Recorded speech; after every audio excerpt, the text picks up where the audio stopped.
All right, ladies and gents, welcome to the Stump. We do it every Wednesday-ish at 3 p.m.-ish right here on the swivel chairs in the studio at 98.1 The Max. This is a double-header because I was gone for 2 weeks living abroad, so I'm trying to get as many people in as possible to kind of make up for that difference. That and everybody's got some awesome shows in the next 2 weeks because the holidays bring gifts for everybody. That is true. And afterwards, we're going to have, stick around, we're going to have Wailing Banshees coming, who has a show, I believe, this Friday at Black Lodge with a whole bunch of other bands. And I think that's like a 9-piece band at this point. So it's just getting nuttier and nuttier. But today, I'm excited.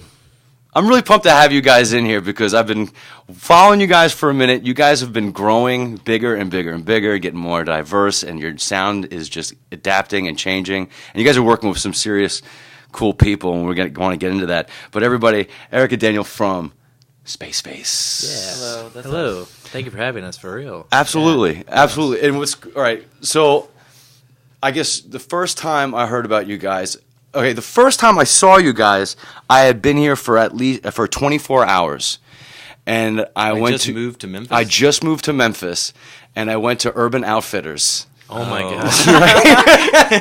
I just wanted to kind of paint a landscape of how much things have changed for you guys over the years. Kidding. Oh, yeah. And Jake Inglis was the first one I met, and he was just like a ball of energy. He plays guitar and sings in Spaceface, and he was just like, "Hey man, what's up? Welcome to the show." And you guys are setting up in the middle of an Urban Outfitters. I was like, Memphis is awesome. Even Urban Outfitters has live bands playing. I'm like, I don't know what kind of town this is because I was just getting my feet wet. I don't know if they do that anymore. I don't know if they did that after that one time. Really? Yeah, I don't even know how that kind of came about. It was like a bunch of our friends worked at the Urban Outfitters at the time, and they had like an in-store concert, and like another guy named Pro played, and then we played, and there was like a little artist village outside, and we were screen printing like T-shirts on the spot.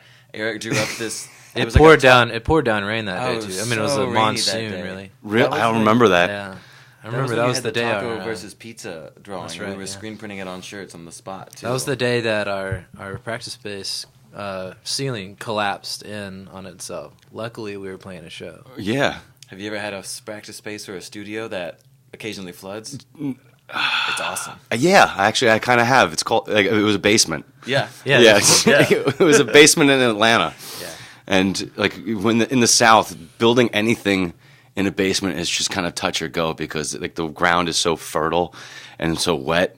Well, that's how it is here too, right? I imagine. It's 100 like below the sea level or whatever. Like same like exact thing and whatnot. Yeah. Is that where you're from, Atlanta? No, I moved here from Atlanta, originally from New York. Okay, gotcha. Yeah, I grew up in Long Island, but I've lived out of it as much as I lived in it. So at this point, I'm like East Coaster. Gotcha. Cool. I'm an East Coaster. But yeah, that was wild just to see you guys play at Urban Outfitters, and then just over the years, that and I was living on Madison at the time, and I would see the Shawty bus parked on Madison at the Gilmore. Yeah, and that was pretty iconic for that period of time. Yeah, you guys had like a short bus, and that was your touring tank. Yeah, it was like MTV Cribs by the end of it inside with like beds and like couches and like TVs and stereo system, like surround sound system and everything. Yeah. It was cool. Well, you guys set that thing. How long did you have it? It was as long as our one of our original drummers, Caveman, Victor Hill, and that was his bus that he had gutted it, and it was sort of like Shipshaw, interior for a while, and then we put some. It was utility benches really that we had fitted cushions on top of. Okay. And he had supplied a television to put up in the thing, so it really was sort of like it was kind of hammy for a while there, but it was pretty funny. But I bet it's like heaven in comparison to other things I've seen people tour in. Yeah, I mean, we always try to be comfortable as comfortable as we can. Now we get a van and we take the last couple seats out of it and put like a futon mattress down. Nice. And we'll like haul a trailer around with it. If you're gonna be in a small space with a lot of people for a while, be as comfortable as possible at all times is essential. Well, because you guys have 5 people in the band. 6 now, actually. It's 6 now? Yeah. So all right. So what are the layers? So it's still the original like kind of like 4 of us, where it's me and Eric and then Jake and Matt. But we kind of rotated up recently to where There's another bassist named Griffin Rome that's been playing with us right now, and he's does stuff with Harland and a couple other bands called Melinda that have been playing around for a while too. Okay. And then there's a new keyboardist named Katie Pierce who's been playing with us on the last several shows now, and the last tour as well too. She was Jake's LA roommate up until just recently, but they still live. They're best friends out there. Awesome. So, yeah. So you didn't always have a keyboardist in the band. We have had several keyboardists. Yes. I know. I They feel like all I've moves seen around. I think Okay. the idea almost is that you're never going to know who's going to be playing what at every show. Okay. It's really kind of hard. Basically the past. We do things in kind of like in bulk chunks essentially. Mm-hmm. So we'll have some players for a tour or like one show that's coming up, and they might follow us along for the next tour. But usually we're teaching some parts. Like lately, we've been teaching parts to a newer member for each chunk of things that we're doing. Okay. With the past year or so, which is actually kind of refreshing to know that you're capable of doing that, and at the same time, you're kind of waiting to not have to do that anymore. Yeah. But you're always going to know that you have so many people that are available to you. That and want to play with you guys. Yeah, thankfully. Yeah, I've imagined like that's excited to do that. because if you were, I guess if you were in a terrible band, you'd be like, yeah, good luck with the search, like Or just quit, I guess. or just quit, and that's that ain't no kind of fun. No. Yeah, we have too get much lucky. fun. We have too much fun to quit. We're Yeah. not going to quit. Well, I mean obviously, if seeing you guys is quite an experience, to say the least. Yeah, you talk about bringing new people on. Actually, we've got a new part-time visual guy who just focuses on that aspect of the live shows now, too. So you're just expanding upon a live show. Well, I'm not ever going to not expand on it. We're not ever going to Yeah. back off of it. He's only done maybe about the past 6 months or so with us on our bigger shows or whatnot, but his name is Anthony, and he hails from L.A., too, but he's made the trek not only to Memphis, but out into the desert with us and up and down the other part of the coast some, too. And the visual walls that we have was kind of like something that we built and had to learn and had to like kind of come up to speed on ourselves, but it's kind of his bread and butter. So Yeah. he just was like a whiz with it and instantly, almost took it out of our hands and did all kinds of super fancy, super radical, really psyche, trippy, magic kind of stuff with it. And so he's been around lately, too. And he's actually coming for the New Year's Eve show on at Young Avenue. He's going to be around doing all the Nice. visuals for that too. Nice, because I believe I judged a costume contest for you guys. Yeah, I remember like that. 3 years ago or Yep. 4 years ago, At the and that Halloween was at the one. deli. It was the Halloween show, Yeah, and that was one. absolute bananas. I mean, it's crazy, and just a frame of reference, because Jake, he's guitarist in Flaming Lips, but he kind of takes that theatrics to, I mean, you guys incorporate that in your own unique way, and it's really I don't know how to describe it other than the fact that it's like being in cotton candy that lights up. And It's We've been like when you described go to as- Guitar Center to get some mic cables, and Jake's like, "Well, they have a confetti cannon. Should we just buy it? I think we should just buy it, right? I'm gonna just get it. I got a couple of them. Like it usually goes something like that. I love it. It just seems like you're always like in kindergarten, like building fun things Yeah. and sharing it with everybody. Yeah. We try to like have that. We've been described once as having that sort of bombastic arena setting. Yeah. In a small club, and like in a tiny club, or Yeah. like at the Young Avenue Deli, for instance. Yeah. Just sort of Like a lunchbox with too many sandwiches. I've never heard that one before. I haven't heard that either, but I like it. Yeah, but that's when you can actually, when someone says, "Hey, do you I don't see you don't have lunch. Would you like a sandwich?" Yeah. And you don't feel bad for giving them your sandwich. Exactly. Because sometimes you see that person and you want to offer them half their sandwich, and you regret asking them if they want half that sandwich before you've ever. But you have to be a good person about it. We've got sandwiches. You got sandwich. You got a lot of sandwiches, Yeah. man, and it's just a trip, man. Again, not only that, music sounds great too. I just want to highlight the fact that you have the album Sun Kids, Thank you. Yeah. and I've noticed we have a Spaceface Christmas party, Nice and Naughty. That was a fun time. That is, and actually on the cover of that is our friend Emily, and that picture was taken like years ago at our friend Theron's house. and it just kind of like circled That's some around. bitchin' Like, vinyl right there too, right? yeah, that's a lathe cut our friend Snowflake. Mike Dixon does. Again, like just part of like this family we always work with. He's always doing cool lathe cuts and stuff. Okay. Like for the Up in the Cloud single, he made a lathe that was like cloud shaped, and each part of the cloud was a different like small like song, and you could put the record in different parts of the turntable and hear different parts Hard of to the song. describe. Yeah, but I'm gathering it. It's amazing, like the things that people can do with vinyl right now. That either is this just new technology that we discovered, or they're always doing that because Jack White gets so much credit for like doing all these creative things. This one Yeah. here is some old technology. Yeah, our friend Mike Dixon out in Tucson, Arizona, and he has this lathe cut in a basement of his, and you're cutting it live. So each one is like a live cut onto like a lathe plastic. Yeah.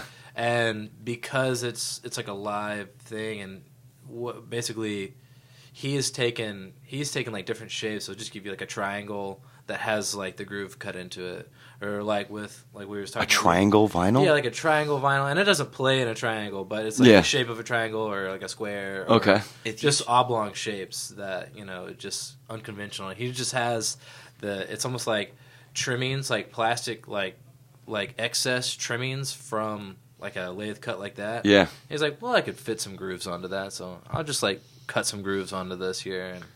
And but it's some old technology, and he has one of the few full setups to actually do that. Oh wow. His Yeah. website is just riddled with like all kinds of different shapes, and it's not even all lathes. He'll do it on like other surfaces and stuff too. He Just, did like, one on X-ray before. Yeah. Now, I've been looking for one of those records because during the Cold War, like the Soviets wouldn't allow American records to go in, so it was like this whole underground community. So what they were doing was they were cutting vinyl on old X-rays, Yeah. and that's how they kind of shared it. And it was just like it's just the coolest crap I've ever seen. But I can't find one for anything less than like $500. Oh yeah. Look on the it's Pyoptic. Pyoptic. Pyoptic? It's somewhere on there. It's probably a little Front. Pyoptic like label or something like that. PIAT. He did Yeah. that. Yeah, that one. Okay. Pyoptic Recordings is the name of his recording. Yeah, You said yeah. Anthony? Yeah, that's Mike Dixon. Mike in Tucson. Dixon Yeah. in Tucson. But that Christmas song. So the funny story is the studio that we work out with. Again, just more of like the family that we're like part of is this guy named Jared Evans. Works out of the studio in Oklahoma called Black Watch, where we've been doing a lot of the new stuff too. Half there and half at Young Avenue, and they always do like a Christmas album every year, and so they asked us to be part of it last year, and we wrote like like a Christmas song. So it was kind of nice and dainty. It sounds like snowflakes and like a little like music box kind of tune. And then like you get put on with everybody else, and Eric was like pulling them up, being like, "If you listen to the other songs in this record, and they're like rip off like Beastie Boys like nonsense, kind of like hard songs," and we're like, "Oh, we have like the ballad on this album. Okay, well next year we'll write a funny one." And so we did like this like hot chocolate Ty Segall like kind of Christmas song. It's like a little bit harsher, like kind of punk rock kind of sound. He's like, "Oh, that's cool. You can't be on the Christmas album twice though." So we just kind of put it out. Oh, okay. ourselves. You put all this effort into it, and they're like, oh. Yeah, but it still came out and everything. Maybe it skips a cool. generation. You won't be on this one, but you'll be on the next one. Tell Yeah. you what, the sort of like kick in the pants here is that the panoramic view 7-inch right there. So Yes. we've been toiling for this song for years, right? And it's finally been resurrected, and it's gonna be on our new album that's coming out, hopefully in the spring. So put a lot of this like work in here. We have like 2 producers on it, and it sounds great. We're putting money into marketing and whatever, trying to push it around. And then they throw this song together, and like he has the demo of it, right? And then they put it together like 2 days after our Halloween show at the Crosstown Concourse. Yeah. And gets picked up on 2 holiday playlists on Spotify. And then it's just like it's exploding. That's As far as, awesome. like, Holidays. views Yeah. and like track Yeah. streams go. Dude. And it's just like how does that work? There's no telling what the algorithm is for. Yeah, I mean, like, Somebody could tell me what it is. you look. You will know. Well, I've heard, like, some. Number one, you can't look a gift horse in the mouth. Like it's just like if you end up in that kind of circulation, awesome. Who cares how you got there? But like I know, like I've talked to bands who found the people that curate playlists on Spotify, and they'll like send them like homemade soap and candles and stuff like that, like nice little gifts and tchotchkes and stuff, just to kind of like sweeten the pie. Right, sure. So if you can, like, lucky enough to find, it's like almost like the people who judge like the Academy Awards. If you could find those screener copies, Right, you know, you just start sending them stuff. Because I know that's kind of, you know, aside from just like having like a hit radio single, like being on a Spotify playlist is like the new breakout spot to kind of like get you like a lot of exposure. And especially for people that wouldn't have any idea who you are, you know. Yeah. I mean, that's the whole point, but yeah, I mean, it's we're nestled in with some good company there. You know? Yeah. So we're excited about that. There's a girl in Nashville, again, part of just like the big group that we've been working with, named Lunacy Media, who's been helping do some of the Spotify, like getting it out there and everything like that, and throwing it around on playlists and stuff like that. That's cool. So you're actually like hiring, well, at least working with them. working with people. Yeah. Like it's who you know a lot of times. She's like working for it, and then also like has taught me a little bit of how to do it too, and it's a learning curve, I'll say. It's like the SOE, or is it SEO, like search engine optimization, just like hiding words within your document to make sure it gets circulation. Yeah, something exactly. like that. That's awesome. And I guess because I've seen you guys for the last 5 years, how did you guys get started and put this all together from day one? Was this just like you guys were all playing in other bands and kind of just crossed and said, let's do this? No, actually, so the story, if to those who don't know it, is Jake and Matt, so Jake Ingalls and Matt Strong have been best friends for, you know, their lives. Jake and I knew each other in like middle school. We played ice hockey in Memphis randomly together. Man. It's like such a random thing to know somebody through. Jake and I went to different high schools, so Matt and him are like still going to school together and best friends still. I reconvened with Jake at University of Memphis. He's living with Matt, and I needed a place to store some gear.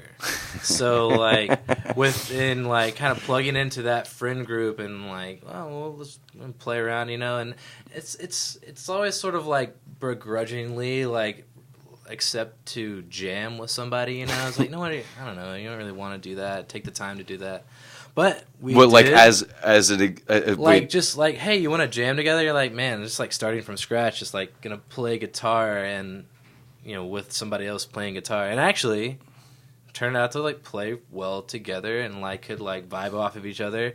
And then we just started like writing songs together, and we were just like, I mean, I guess we're all here. So it wasn't like we didn't get to know each other through the music scene. It was like more through a social scene. Very cool. That we were playing music together. All right. So begrudgingly playing with. I mean, I felt like it was them begrudgingly. Eric like, showed up again. Yeah, I think it was me. I was like the guy who was like, "Can I come over and like maybe play around with you guys?" Yeah.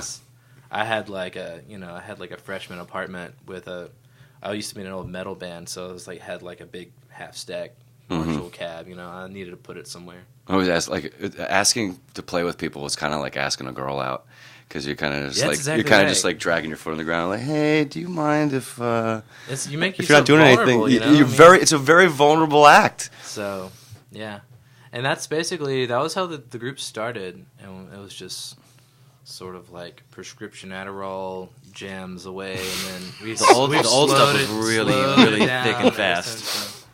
Okay, and all right. Now it's a little bit more vibey, but the old stuff is a lot like we've drum and bass section. Yeah, we've changed drugs over the years, different stratospheres. Yeah, exactly. Yeah, we went out to the desert. Yeah.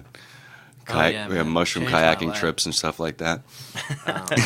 In fact, you know, speaking of which, the new stuff, and if I can like talk about the new album coming out. Yeah, well, I figured we'd get to it, but yeah, it's super cool. We're trying to encompass this sort of color scheme and just like that whole vibe. It's just like a kind of funky, not necessarily disco, but like just funky realm. Kind of lay it back a little bit, have some embracing some of that Memphis like R&B kind of vibe. Not R&B, but just sort of like just really solid bass. Spaceface has always been sort of like a rhythm centric band, I think. Mm-hmm. So we're really kind of like falling back into that, slowing it down and like fattening it up, you know. So we're sort of fighting the urge to make things like, I don't know, psychedelic maybe, and like more embracing the urge to make things a little like funkier. Okay. Yeah. Like you almost like you got that out of your system. No, let's keep moving. You I mean, you're wanna, growing like, as a band and change, people. change the scene a little bit. Big Red and I both work at bars, and we always are like looking for music to play. I work at a place where I can control the tunes, and I'm always trying to play something that's danceable and that people can like. I'm like looking out, and I can see people like actively grooving to it. I'm like, we need to write music like this. Yeah, I think this music throughout was the next batch of tunes. If you can't like bop to it at the bar, then it's like not something we want to like play. Yeah. Well, not something we want to like write right now. Even if it's a song you don't even recognize, but if the beat, if it just kind of takes hold, like that's how you know you got something good going on. Yeah. You don't even have to sing it. It just moves you a little bit. That's cool. It's what's cool is like I like it like that's like a tactful move. Yeah. Like you paid attention to that, you saw that, you wanted to do that, and now you kind of steer the ship towards that. For sure. Yeah, and shamelessly gonna try to hook onto that vibe for sure. Why not? It's just no. Why not? Why not? Yeah, because I like it. It's funny because like I don't think anything happens by accident. I think you can purposely make art once you kind of get your feet wet and you kind of have the confidence to make whatever art you want to in a general in a straight line in a given direction. So once you get that kind of that confidence to know that you can do this, now maybe we can do that. It's interesting because that you say that, because when we were talking about the Sun Kids single, you know, this is sort of like that little bit more hippier, floaty album. It's like song structure, production, and everything like that. And when you're sitting around thinking about to yourself, you know, what's the next full length going to sound like? Mm-hmm. Is it going to sound like another version of this, or you're just sort of waiting to be inspired of like what direction you want to go into?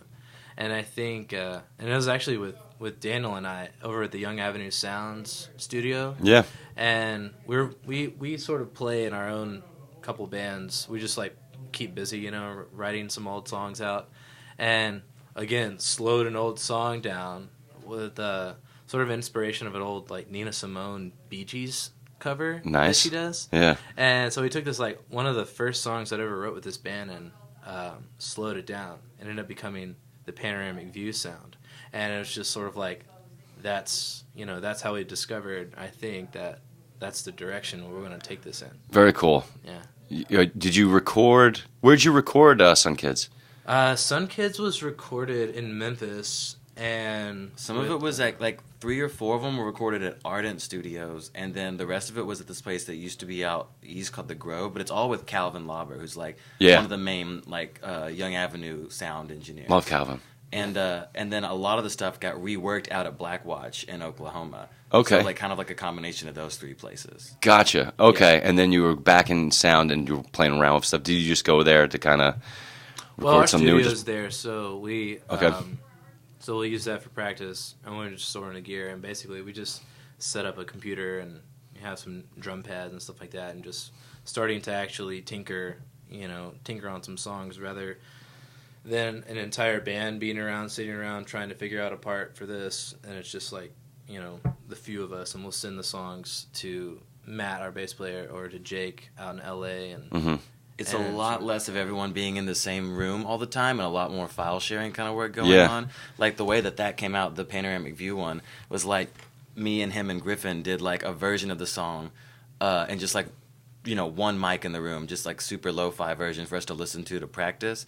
And then we ended up sending it out to Jake and Jared in Oklahoma, and Jared like puts like a filter on it and like phaser, and like it like weighs low in the mix still like throughout the song. There's one part where it like sucks out all the other vocals and everything else that's added in. It's just like the living room, or like, you know, super lo-fi studio recording we had, just like way phased out, and Eric's voice like just barely cracking through. Yeah, it sounds like a cool filter that's on it, but he's like, that's actually the recording of like the cell phone recording that you sent us. Really? You just incorporated that in there, yeah. Map out the song, but it, you know, like has the audio in the background. But I was like, wow, what is that like drum fill sample that he put in there? It's just like so slick, you know? Yeah. It's like that's Big Red's drum fill, like from the cell phone recording. Oh my god.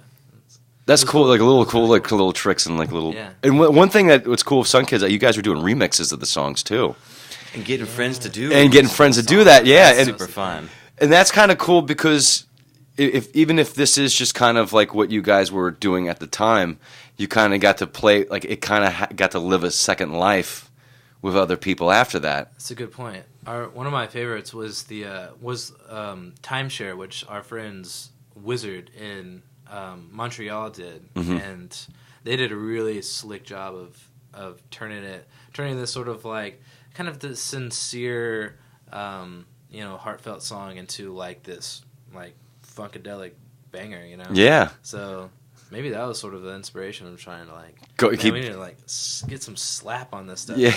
Yeah, when we did it, it was like almost like a lullaby-esque with like kind of a Mellotron, like beautiful stringy kind of chorus sound. And Julian Baker actually sang a little bit on it too. Okay. And so it was real light and dainty, and they just like nixed all of that. And it was like saxophones come out and like trumpets and all this kind of like you could dance to it in like an 80s like disco, I feel like. I imagine that kind of like matches your live show a lot more too, because there's so much going on, that so much more visuals. You can just really kind of lean in and dig into your instruments. Yeah, it's cool. Yeah. Yeah. And you guys have been touring around forever too. Like it's like the last 5 years, you guys have been hitting the road. You had, like, we talked about the Shorty Bus. Yeah. Like, I mean, how important was it to you just to hit the ground running and make sure that you got out of town as much as possible? I'll tell you how soon it was. We played a show at Lamplighter. That was the first show ever. And then the next thing that we did was played a tour, like a 5-show tour. And we were in 2 cars. We were in like my Ford Explorer and then somebody else's SUV or something like that. We were doing, speaking of old like Adderalled out songs, so one of the first things that we ever did, becoming a band, I guess, was a King Crimson cover album, In the Court of the Crimson King. Yeah. So we all, with a group of bands, It's ambitious as hell. Love it. With a group of people, everyone like got to do a song. We did Moonchild, and so each band that was on that like 5-song EP went out and did this tour in their own hometown. Okay. So and these were bands you met on that 5-stop? So this was like kind of in part with the Flaming Lips thing. So there was like some bands that were the members of were rather worked for them or had already had a lot. So it was like Stardust and the White Dwarves was like relatives of Wayne Coyne. New Fumes from Dallas had worked like guitar teching, I think. There's another band called Linear Downfall from Nashville. Us. I think that might have been it. Yeah. Anyway. But yeah, it was just that was basically the jump start of like, oh, we need to record a song. This is the song. And it was like prog rock, to the max. Yeah. And that was kind of like comes through in that original EP that we have online. Mm-hmm. If you go back and listen to it, it's like, oh wow, that's a lot of music going on right now. Yeah. It's kind of funny. That's there pretty might cool. Not be a song on that EP with a tempo that's slower than 120 or something like that. It's pretty quick. Yeah, but I guess it's almost like being nervous when you calm down. You're like, okay, we can be calm now. We can be calm now. Yeah. Yeah, it's cool. Like, own your space. Go with it. So in that question, we've always been touring, and we've also always tried to resist oversaturating our own music in Memphis. Mm-hmm. So we've always played infrequently in town, Mm-hmm. maybe like 2 or 3 times a year. Now we try to play. We play about maybe 2 shows, like the Halloween show, a New Year's Eve show when we can. Yeah. And sometimes we'll do 1 extra, just sort of like, just like offshoot, something like that. Yeah. Summertime show. But we've always tried to hold that down. And I think that helps. It helps in build anticipation. You don't. Yeah. If you don't see it now, you have to wait another year maybe before we come back around. I think I got your 2015 one poster in my bedroom from the one. Wow. It's got like the. I saw the post because I think like posters are a new T-shirt. Sure, I think so. I like them more. Like, I love T-shirts, but I love posters just because they're so creative. Yeah. And I think it's the one. It's like yellow, and it's got this little. It's in my bedroom now. I'm like struggling to grasp but it's got like this little creature with little legs that kind of sit there and stretch out. And I think the part of the legs spell. It's like black and yellow kind of color. Yeah. Yeah, okay. Yeah. I think I know which one you're talking about. That's the one I think we did at the High Tone that one time when Isaiah the Mosaic came down, too. And Fever the Ghost. Yes. Yeah. Yeah. I love that band, too. Those That's guys a are fun awesome. band. That was a good time. Yeah. That was a good night. Yeah, and that was a cool time. And I didn't know that I had seen Fever the Ghost until 2 years later when they showed up in one of my Spotify lists, and I was like, oh, I love this song. I've actually seen them. Yeah. That's great. It's just kind of weird how it worked out. They had a lot of like really Octopus Project like kind of earworm kind of lines in their songs that I was all about. It was cool. I don't know if they play too much anymore, but they were a cool group. But yeah, touring. We just got back from that run with White Denim, which is the last time that I hung out with you extensively. Yes, as we saw White Denim at Proud Larry's. Yeah, and that was a awesome show. That was killer. I did not know what to expect out of White Denim, and I knew I liked a couple of their songs. Right. And it was just a really cool moment being in between Trip from Heavy Eyes and Jake, and we're just watching this, and we're all guitarists, and we're all looking at each other like, we need to practice. Because that guy, just the way he shreds and sings at the same time, is great. I'm like, how does he do it? It's Yeah. just like, is he born with it? Maybe it's Maybelline? I think it's just part of who he is. Yeah, he plays like you can't ever, like he's not ever going to be stopped, and then sings so soulfully on top of it. It's yeah. great. And That this was whole band beautiful. is just like all-star musicians. Yeah. It's incredible. Yeah, their new lineup, basically, they all play with, like, their instrument is just an extension of their body. It doesn't seem like they're hindered by anything. No. In fact, when we were in Toronto with them, when it wasn't quite the coldest that it was in the entire trip, but we showed up to the venue, was definitely the coldest. I mean, there was like a foot of snow on the ground outside, And so it was cold. They're Yeah. sound checking, and the venue won't turn on the heat yet because they're gonna like save money until like the crowd shows up, right? Yeah. And James Petrelli is checking, and they're playing through songs, and he's playing all the riffs with gloves on. Just straight What? up gloves on. And he's finger picking. He doesn't have a glove over here, but he's like fretting his guitar out with a glove on. It's like sex with a condom. It's was- like you could feel what you're doing. It was really amazing to watch. I was like, I don't know. I ain't got any words for that one. Yeah. Yeah, those guys are magicians. That's awesome. That was a fun trip though. That was fun hanging out with them. What's it like playing with a band like that when you admire them so much and you're kind of just sitting there like, do you will go back and it's like, I got to practice, or do you just like, you kind of just, I don't know what goes through your mind. I sort of accepted where I I just- fell. I mean, I want to be better, but like, Yeah. I'm like, I'm still happy with this, you know what I mean? Yeah. I think you just live it up. Like you just have a good time. Mm-hmm. Yeah, we were trying to play it cool with them for the first week was like, don't be too interactive, backstage or whatever. And it became until Detroit, and we got some like chicken wings and some beers after them at this really warm corner bar, and it was cold, man, it was cold. So it was after that they put Jake, they put Spaceface up to learning. He was like texting Jake. James was. He was like, yeah, if you wanted to like learn a Hendrix song, that'd be kind of cool. And he gave a couple options. One was Crosstown Traffic. Mm-hmm. He was like, I'll get up there and I'll sing with you guys if you want to learn it. And it took like maybe like Cool. three sound checks for these guys to like nail it. Yeah. And then we got him a kazoo, and he like sang and like doubled the Jake's. Yeah, exactly. And we just like learned it in like 2 or 3 days, just like sitting in the van, and I listened to it and like kind of patting on your knees and whatnot. Yeah. Man, So it was pulled cool. that off in Boston, and then the last show. So right before the last show, which was in So Birmingham, cool. James again puts Jake and Matt up to learning Small Talk, one of their.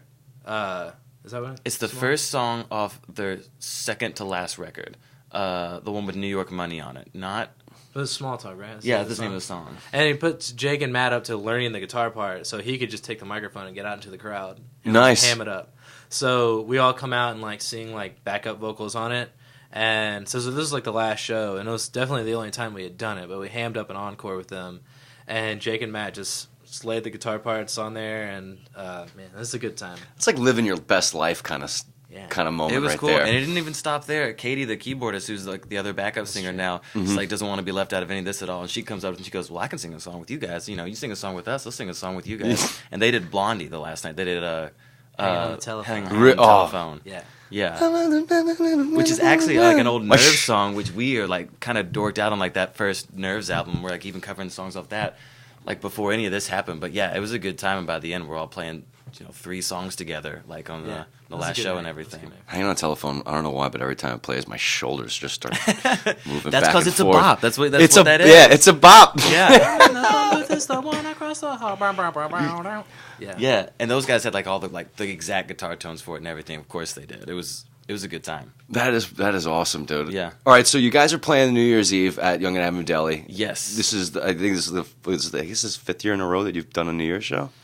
We actually didn't do one last year. I think some people were busy, but other than that, yeah, basically we tried to ring in the new year as much as possible. Halloween and New Year's are usually always busy with Spaceface, like something. Yeah, I think we've done like 5 Halloween shows in a row though. I think that sounds like it rings true. Are you? Is anybody opening up for you this year? We're gonna DJ it ourselves and then pull out all the stops and play like double sets with a bunch of fun bops, awesome stuff like that. Okay, yeah. All right, yeah. Imagine because you sit there. I don't know what time you guys start decorating a stage when you show up during the lunch crowd. Yeah, the lunch crowd. Yeah, the lunch rush will see us. And they're like, "What the hell is going on here?" Yeah, I think sometimes like a lot of our lighting gear and stuff like that gets split up between LA and Memphis, or it has for like the past year or so or something like that. Yeah. But it's all back here now, and I don't plan on doing as much as possible. Too many sandwiches in the lunchbox. Too many sandwiches. Yeah, so there's some new lights that Big Red has tricks for. Mm-hmm. If some of you were at the Halloween show, you might have seen some of it. But we have a longer set time. Probably gonna be pulling out some old tunes that we haven't played in a while. Mm-hmm. We have a lot of new songs that we worked up even after that Halloween show. And then there's this Christmas song that might get a little some love in there. There you go. Some new Christmas covers that we've never played before. We'll probably try to work up at the last minute. It sounds like a 3-hour like anthem. Well, we don't want to burn anybody out. It's going to be a good time. Yeah. I won't try to put Tessa on the spot at all if she's if ever hears this, but she had a champagne tower the last time that we did this. Really? I'm assume you know Tessa well enough at this point. She's a party in herself, so it's always fun to get to hang out with her. A champagne tower sounds pretty nice. Yeah. Just to knock it over. Well, isn't that what you do afterwards? After everybody's gotten their glass. Or before, either one is fine. Yeah, bring in the new year. It's a party either way. Yeah, but the sugar glasses now. Anthony, I mean, if you've seen the lights are really fantastic from song to song. And now that Anthony Farrar is going to be in town, so you're manipulating the light show within a song. So instead of it sort of being sort of like color by numbers is like a derivative thing to say for what the light show is, because it's a lot of complex like frequencies through each instrument, through microphones and stuff like that. But he can manipulate it. He can turn the levels up and down. He can change the scene in between. So it's a lot more interactive throughout the entire show. Yeah. And plus, he's got a lot of tricks. He'll take like video clips and he'll be editing them on the spot. But he's doing stuff that we were just sort of on the ground level, and he took it up to here in like a day. Yeah, where we started with it was like it almost was like a version of like synesthesia. I think as I'm using that right, it was where like really simple, like one signal, like Eric's vocals would go into the mixer, and they would make like the blue background kind of color for like the visual, and then like a drum hit would like trigger like a bright flash or something like that. And so every instrument does like a different shape and color kind of thing. And that was like the basic thing that we started out with. I mean, like we built it and I came home from work and they were putting it together in my living room. But Anthony is like taking it like 3 or 4 times beyond that already. And he's got some really mad stuff happening. Anybody who's watching this or listening to this, whether right now or later when we're sharing this, I can't oversell or undersell. I can't talk enough about how much fun your live show is. So like if anybody's like discovering you guys for the first time, like this is one of the concerts to absolutely do it on, and then you're gonna go back, listen to all the music, watch like the. I mean, it's gonna be a party. This would be like New Year's party. You know, it's not gonna be like it'll be fun. It's not gonna be too nice, and it won't be too hard. So it's gonna be bright, be nice, and I think even Young Avenue Deli has got some new PA equipment. They just totally redid their whole stage with like a little new fresh stuff going on system too. And everything. I hope they see some more shows there then, because last time because like that was like the kind of like notorious kind of thing. It's like like you can't. I've played there twice, and There's like the monitors and stuff like that. You couldn't really hear yourself like that in the other, but not only for it to be a better sound, but it's already. Yeah. I mean, it's a warm place to be. When we played the New Year's at Young Avenue 2 years ago, it was so bitterly cold outside that you just wanted to be inside somewhere, you know? Yeah. And where not to be but Young Avenue Deli, where you know all your friends, you know? And not to mention, their Don't you decorations wanna this go? year totally slay. Yeah. They transformed their own building. Yeah, they don't mess around when it comes to decorations. Yeah, and you I know feel it's you can wake up from a coma like Rip Van Winkle, and then be like, "Oh, it's the holidays. Young Avenue Deli's all painted up now." Yeah, I think they've especially gone out of their way this year to make it super cool, which is awesome. That is cool, man. Yeah. I'm pumped for you guys. I'm really excited for the directions you're going. Spring next year, hopefully, we got the new album coming out. Yeah, actually, Eric and I go back to Oklahoma this Sunday to spend another week or so in the studio and try to finish it up. Jake is currently there right now. Yeah. Probably actively, as we speak right now, is playing and with some toys at the Black Watch studio. Black Watch? Black Watch. A watch, okay. I Yeah, thought when yeah. you said that the first time, I was like, witch. Yes. All right. Black Watch Studios. Gotcha. Yeah, and those guys are awesome. I can't speak highly enough about what Jared does. He's just a madman. It's insane. Very cool. Yeah. So you guys are, it's cool to see people excited about all the stuff they're making. Yeah. Well, yeah. Very Why would excited you about not- this yeah. for sure. Well, not sometimes because you're a little bashful about it, and you're like, I don't know. I guess this, I that, can and get the that other. too. Yeah, but it's cool. I think the number. Oh, I know what I wanted to ask you because your stage setup when you guys were touring. What was it like setting up and scheming for your stage setup every place you went? Ooh, well, this one was a lot easier with the White Denim run. Yeah. It was, we didn't have to make so many decisions because there's no playing around until the show's over with, right? Yeah. So we had a stage plot and we basically did the same thing everywhere we went. But we didn't have the lights with us because it's not our show. We had some lights which were just as easy to move off as a guitar pedal, board or something like that. In other shows in the past, it's definitely luckily the monoliths, the LED lights are adjustable, and I will admit to being one of the first people to be like, this place is gonna be a pain to set all this stuff in. There's just something that we could do that's sort of smaller or less than, but I get talked down off the ledge of that because I'll have a bad attitude, but we'll pull it up, but it'll always fit. We'll take a space smaller than this room and turn it into looks like a huge concert hall. Yeah. When we played the Ace Hotel for 4th of July this year, and this was out in the desert. That is maybe the smallest room we've ever played. In Palm Springs. Palm Springs. We played in this place that was, the bar wasn't as wide as this room. And there was booths and tables. And so we crammed our entire light show into this bar and it made it look massive. But if you were to walk in there, you're like, there's no way. Yeah. And also no pressure, because it's you don't have to put 40 people in here for everyone to I bet be maxed outside out. it kind of looked like the box in Ghostbusters when the lights are coming out and Oh my just God. you're walking past, you're just seeing this flashing and all this stuff. Like, what's going on in there? There. Yeah. Right. Smokes Yeah, pouring that was a riot, and that was the first time we had reworked the group. So it was just me and Eric and Jake, and then a slew of LA cats. Okay. Just playing with us then too. So it was a whole bunch of new people too. But that was a fun time. What was? I guess you guys played around. What's your favorite city that you ever played in? Which is the one you look back and wish you had a day off? A day off? Which city or which region, town do you wish if you had an extra day to kind of just chill and discover? It's a pain, but I love going up to Toronto and Montreal. Those places are super cool. Okay. And Chicago's a really fun one too. That show with White Denim in Chicago was especially a good time. Yeah, Where'd you guys play there? The Metro, and they sold it out. They were turning people away at the door. Wow. It was a cool time. And you get to shoot as much Malort as you can handle, which is Yeah. great. Yeah, that was pretty incredible. Dude. Malort, man. You know it. Oh, I know Malort. We were up there. We did a couple of comedy shows up there, and they're like, "You want some Malort?" I'm like, "Yeah.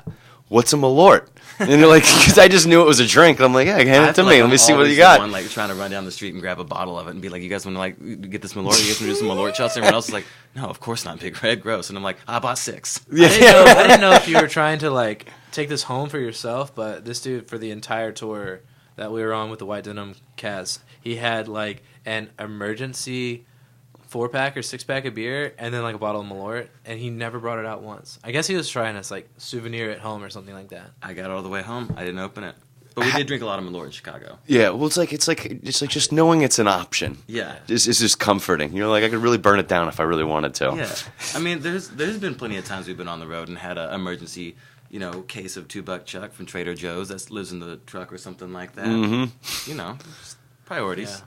Maybe that's what that's what I got to get my cousin. Like I got to get a Secret Santa up in New York. I'm going to go visit some family, and Malort would be a good gift. Yeah, yeah, because I know they don't drink Malort up in Long Island. Yeah, they'd probably appreciate it too. And in Germany, my girlfriend's tooth, it was the same.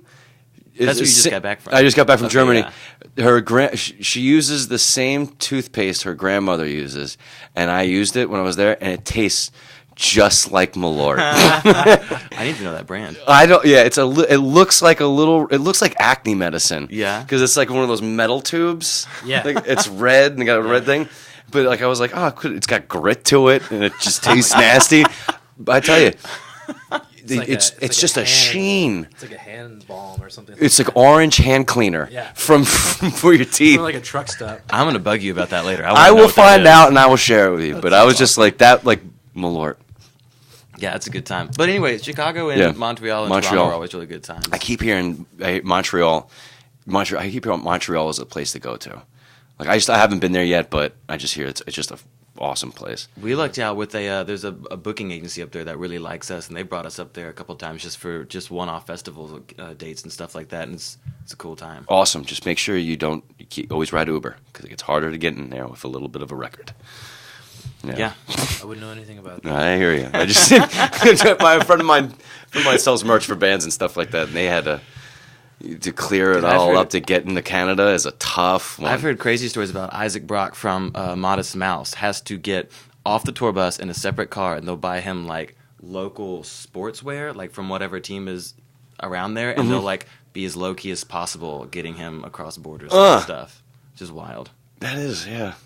It's real. The struggle's real up there. Usually what we do, I mean, we're no strangers to crossing the border, and they always, because up until now, Big Red's been sort of our liaison for that, and he'll be the passenger seat.